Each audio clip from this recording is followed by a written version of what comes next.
আমি মৌলি, আমার চ্যানেল মৌলিস পাশার আরও একটি নতুন ভিডিওতে তোমাদের সকলকে আরও একবার ওয়েলকাম। বেশ কয়েকদিন ধরে ভিডিও দেওয়া হয়নি, তো আজকে ভাবলাম একটা লং ভিডিও শেয়ার করি।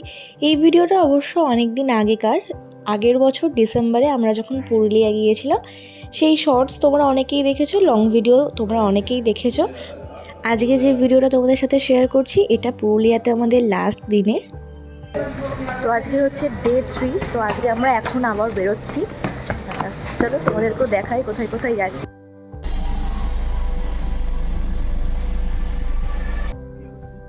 এই ভিডিওটা অনেক দিন ধরেই ড্রাফটে পড়েছিল, তো এডিট করব ভেবে ভেবে আর করাই হচ্ছিল না, তো ফাইনালি তোমাদের সাথে শেয়ার করছি। যদিও একটু দেরি হয়ে গেল, একটু বলতে অনেকটাই।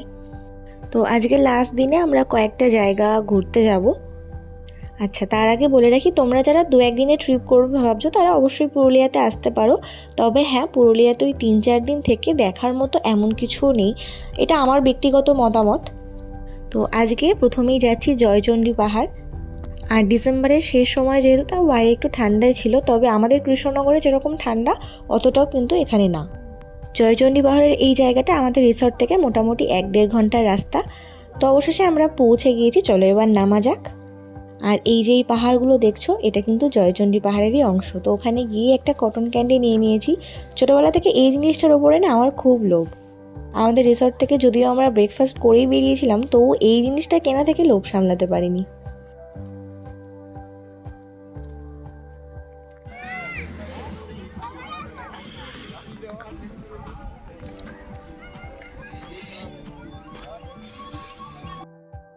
এখানে এসে জানতে পারলাম জয়চণ্ডী পাহাড়ের নিচে একটা ছোট্ট মেলা হচ্ছে।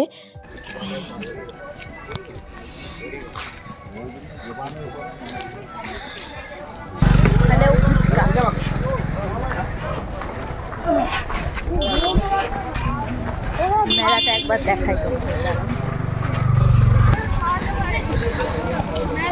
এটা হচ্ছে জয়চণ্ডী পাহাড়, আর পাহাড়ের নিচেই যে মেলা।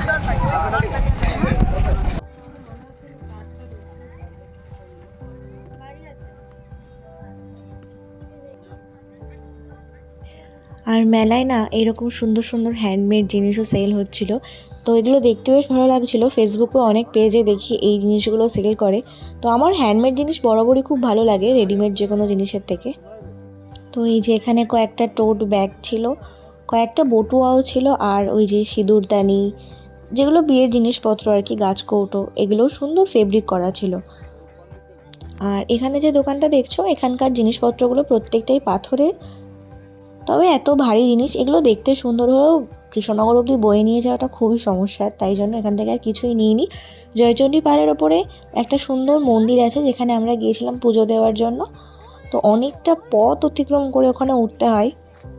প্রথমে ওঠার সময় বুঝতে পারিনি যে এতটা কষ্ট হবে, এতটা পথ ওখানে। তবুও যেহেতু এতটা কাছে চলে এসেছি, তাই ভাবলাম একবার গিয়েই দেখি। এখানে দুটো পাহাড় রয়েছে, দুটো পাহাড়েই দুটো মন্দির রয়েছে। ওই যে একটা পাহাড়, ওখানেও পুজো হচ্ছে, তো আমরা যাব পাশের পাহাড়টাতে। পাহাড়ে ওঠাটা একটু সমস্যা, নামাটা তো খুব একটা সমস্যা নয়, তবে প্রত্যেকটা জায়গাতে গ্যাপে গ্যাপে কিন্তু সুন্দর দোকানও ছিল। তো মোটামুটি 500 থেকে 600টা সিঁড়ি পার করার পরে অবশেষে আমরা উপরে পৌঁছেছি। মাঝখানে আর ভিডিও খুব একটা বেশি করতে পারিনি। আর এত উপরে ওঠার একটাই কারণ, সেটা হচ্ছে উপর থেকে এত সুন্দর একটা ভিউ দেখার জন্য। তো জয়চণ্ডী পাহাড়ের এখানে যে পুজো দেওয়া যায় সেটা আমরা আগে থেকে জানতাম না, আমাদেরকে বলাও হয়নি রিসর্ট থেকে। তো আমরা খাওয়া দাওয়া করে এসেছিলাম, যার জন্য আর পুজোটা দেওয়া হয়নি। তবে এখানটাতে জায়গাটা এত সুন্দর, এই পাহাড়ের উপর থেকে পুরো গ্রামটাকেই যেন দেখা যাচ্ছিল, ওই যে নিচে গ্রামটা।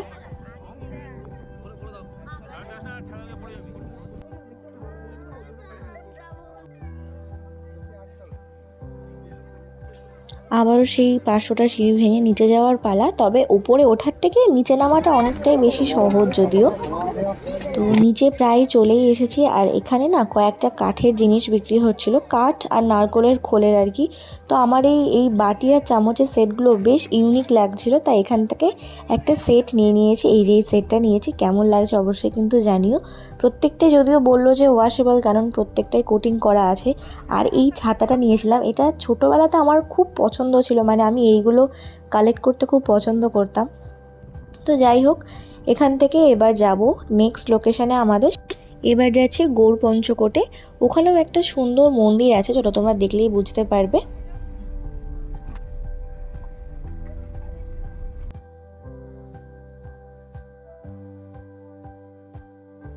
আচ্ছা, মন্দিরটা কীরকম একটা দক্ষিণেশ্বরের মন্দিরের মতো লাগলো না? তো এই ধরনের মন্দিরগুলো না আমার কিন্তু বেশ ভালো লাগে। ওই যে পিছনে পাহাড় আর পাহাড়ের সামনে এই যে মন্দির, আর এই জায়গাটা কিন্তু বেশ সুন্দর। আর সারাদিন পরে আমরা দুপুরের লাঞ্চটা এখান থেকেই করেছিলাম। খাবার দাবারও খুবই পরিষ্কার। তারপরে একটু টুকটাক এখান থেকে শপিং করেছিলাম।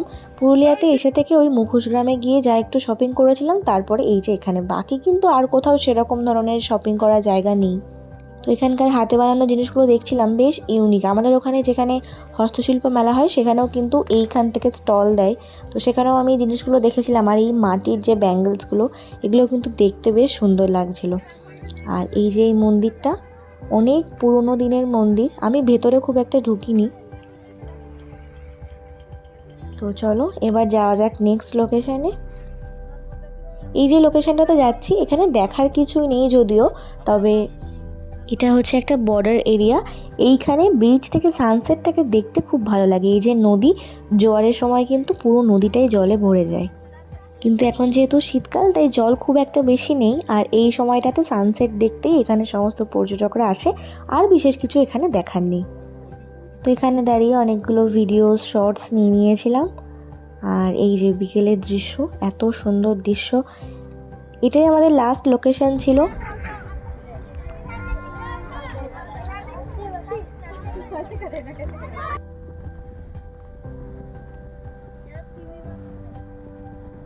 আচ্ছা, তোমরা কারা কারা পুরুলিয়াতে এসেছো, এই জায়গাগুলো ভিজিট করেছো, অবশ্যই কিন্তু আমাকে কমেন্ট সেকশনে জানাতে একদম ভুলবে না।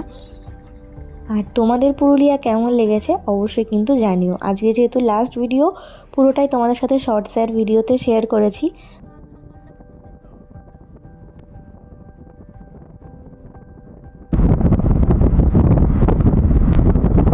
তো এখান থেকে লাস্টে একটা আইসক্রিম কিনে নিয়েছিলাম, যদিও শীতকাল। তো এই 3 দিনের পুরুলিয়া জার্নিটা ছোট হলেও অনেকটা স্মৃতি নিয়ে ফিরেছি। যদিও আসলে বছর শেষে একটা রিফ্রেশমেন্টের খুব দরকার হয়। তো বিকালবেলাতে এসে আমরা আগে ডিনারটা করে নিয়েছিলাম, কারণ এখানে প্রচণ্ড ভিড় হয়ে যায়। চলো আজকের মতো এটুকুই, দেখা হবে আবার নেক্সট ভিডিওতে। বাই।